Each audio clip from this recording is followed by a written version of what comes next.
about this because coaches have such a unique insight into the mind, the talent, and the physicality. Like, you see them on such a personal level on a day-to-day basis. What is the thing with her that is the difference maker, that's the differentiator that can put her into the stratosphere that she's earned? Yeah, she's an unbelievable competitor, and I don't care what you're playing.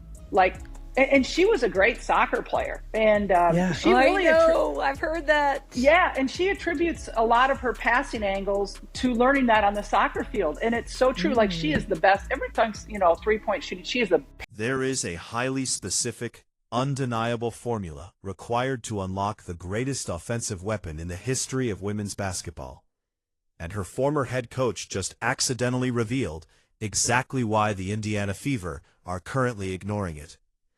In a recent, incredibly revealing interview, legendary Iowa coach Lisa Bluder sat down and pulled the curtain back on the precise psychological and tactical environment required to maximize Caitlin Clark. And when you carefully dissect every single word Bluder said, and then compare it directly to the exact system brand new Fever head coach Stephanie White is aggressively trying to implement right now, a terrifying reality emerges. This highly publicized coaching marriage wasn't just a slight mismatch, it was fundamentally doomed from the exact moment the ink dried on the contract in November 2024. Today we are breaking down the massive philosophical civil war brewing inside the Indiana locker room, and why the Fever's front office might have just made a catastrophic, franchise-altering mistake. And with some of those unbelievable passes that other people be like, I might fail. There's none of that with her. And then she works her butt off, quite honestly. Did you hear that? Caitlin Clark is not afraid of risk. She is not afraid to fail. Stephanie White's the complete opposite, y'all. This was doomed from the start. Stephanie White wants a slow game where she can control the game from the sideline. Caitlin Clark is up and down, up and down, up and down. Stephanie White don't even feel comfortable with that. You heard Lisa Bluder say, you gotta live with she's gonna pull up some bombs. To truly understand the sheer magnitude of the impending disaster, you have to listen incredibly closely to the exact words Lisa Bluder used to describe her former superstar's mindset. Bluder plainly stated she's an unbelievable competitor. And with some of those unbelievable passes that other people be like, I might fail, there's none of that with her. That single powerful sentence exposes the fundamental, deeply rooted problem with the Indiana Fever's current coaching situation. Caitlin Clark operates on an absolute razor's edge of risk. She is fundamentally not afraid to fail.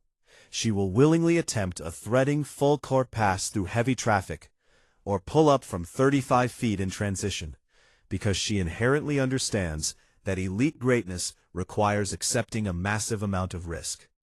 But Stephanie White coaches the absolute polar opposite way. White is a fierce disciple of the Connecticut Sun philosophy. She desperately wants absolute control. She demands a slow, highly methodical, grinding half-court game where she can actively micromanage every single possession directly from the sideline. You simply cannot put a muzzle on a hurricane, but that is exactly what the Fever are currently trying to do. She's gonna thread the needle with some passes, but you have to let Caitlin be Caitlin in order for the greatness to come out, and you will reap the benefits as Lisa Bluder in Iowa did. It's that simple. But Stephanie White wants this slow, drag them out game, half court, let me control the game from the sideline like this is college. And that is not what Caitlin Clark is. And Lisa Bluder pretty much just explained this thing was doomed from the start, y'all. Honestly, I mean, the kid works. She's in the gym. The immediate, devastating results of this tactical clash are already visible if you look at the raw data. Let's look back at the magical, explosive end of the 2024 regular season. Under former coach Christy Sides, following the Olympic break, the Fever completely took the leash off. They leaned heavily into an aggressive, up-tempo, pace and space system, and the offense absolutely exploded, averaging a blistering 92 points per game in August. Caitlin was allowed to be Caitlin. But the exact second Stephanie White took the reins, that lightning-fast offense was abruptly parked in the garage.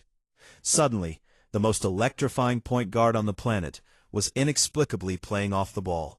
She was standing quietly in the corners. She was actively setting off-ball screens, while the offense slowly ground to a halt. White's incredibly rigid defense-first system effectively took the basketball out of the hands of the very player who just led the entire WNBA with 8.4 assists per game.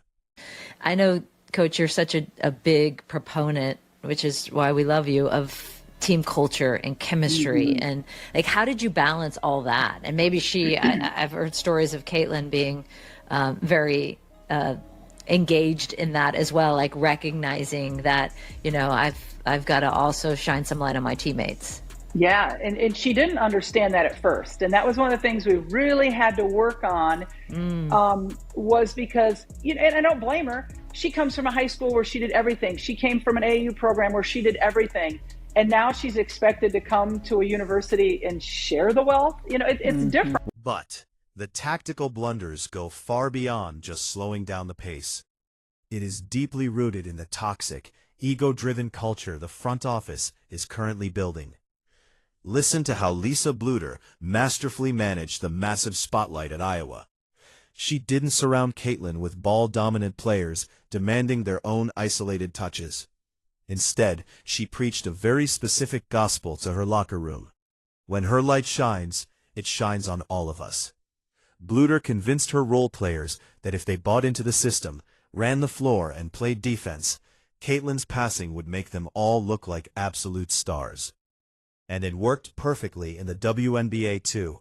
Just look at Lexie Hull, who miraculously transformed from a marginal rotation player into a highly lethal starting 3-and-D weapon, simply by embracing her specific role in Clark's fast-paced orbit. Look at Sophie Cunningham, who became a massive household name entirely because she thrived as a catch-and-shoot target for Clark's impossible transition passes. Right? And it's a mindset that's got to change a little bit. So we really worked hard on that, and we tried to explain to our players, listen, when her light shines, it shines on all of us, and we're all going to have more. When her light shines, it shines on all of us. Ask Sophie Cunningham. Wasn't nobody checking for Sophie Cunningham prior to Caitlin Clark? Let's keep it real. Ask Lexie Hull. Wasn't nobody checking for Lexie Hull prior to Caitlin Clark, okay?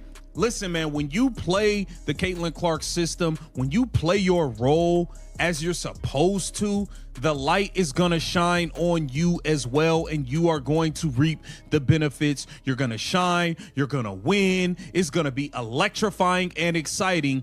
You just got to play your role. And that is the problem with Stephanie White and some of the people we brought in, is that it seems like they don't understand the role that they need to play in this. Now, compare that highly successful, selfless culture to the exact roster Stephanie White is currently assembling in Indiana.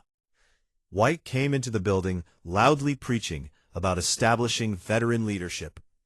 But the specific veterans she acquired are the absolute antithesis of complementary pieces.